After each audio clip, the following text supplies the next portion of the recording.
Hey, what's going on, guys? I go by the name of Doubtfire, and in this quick tutorial, I'll show you how to merge cells in Google Sheets. I'm using a very simple spreadsheet with monthly sales, and to merge cells, I'm going to click and drag across the cells that I want to combine.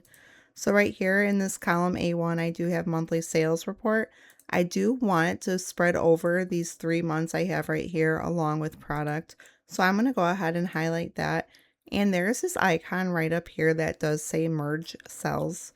I'm going to go ahead and click on that. And now it is one big cell that hovers over all the information that I want it to hover over. I can also do it up and down. So like grapes, say if I just magically, whatever reason I wanted grapes and I wanted to like go over these cells right here, I also have the option to merge these vertically, and it will keep 6 through 15 in one big cell.